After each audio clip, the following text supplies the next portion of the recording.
पद्म राग उत्पत्ति की कथा। सूत जी ने कहा, भगवान भास्कर जब महामहिम दैत्यराज बलासुर के उस श्रेष्ठ रत्न बीज रूप शरीर के रक्त को लेकर स्वच्छ नीले आकाश मार्ग से देवलोक को जा रहे थे, उसी समय निरंतर देवों पर विजय प्राप्त करने से अहंकार में भरे हुए लंकाधिपति रावण ने आकर बलात् उनको शत्रु के समान आधे मार्ग में ही रोक लिया। भयवश सूर्य ने बलासुर के रत्न बीज रूपी रक्त को लंका देश की एक श्रेष्ठ नदी के जल में छोड़ दिया, जो उस देश की सुंदर रमणियों के कांतिमय नितंबों की प्रतिछाया से झिलमिलाते हुए अगाध जल से परिपूर्ण तथा सुपारी की वृक्ष पंक्तियों से आच्छादित अपने दोनों तटों से सुशोभित हो रही थी। गंगा के समान पवित्र एवं उत्तम फलों को प्रदान करने में सक्षम उस नदी का नाम रावण गंगा प्रसिद्ध हो गया।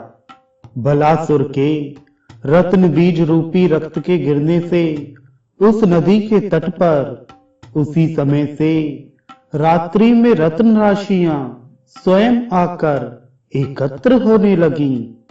अतएव नदी का अंतभाग एवं बाह्य भाग सैकड़ों स्वर्ण बाणों के समान अपनी प्रभा को बिखेरने में समर्थ रत्नों से प्रतिभासित होने लगा। उस रावण गंगा के दोनों तट सदैव रत्नों की उज्जवल प्रभा से सुशोभित रहते हैं। उसके जल में उत्पन्न पद्मनाक नामक रत्न सौगंधिक, कुरुविंदज तथा स्फटिक रत्नों के प्रधान गुणों को धारण करते हैं। उनका स्वरूप बंधुक पुष्प, गुंचा फल, वीर बहुटी कीट तथा जवा कुसुम और अष्टक कुमकुम के वर्णों की कांतियों से सुशोभित रहता है। कुछ पद्म राग दाडिम बीज की आभा से संपन्न तथा पलाश पुष्प के समान रक्त वर्ण की कांति से युक्त रहते हैं। सिंदूर, रक्त कमल, नीलोत्पल, कुमकुम और लाक्षा रस के समान रंग वाले भी पद्म राग होते हैं। गहरा वर्ण होने पर भी उन पद्म रत्नों में स्फुरित शोभा संपन्न कांतियां सुंदर आभा को फैलाती रहती हैं।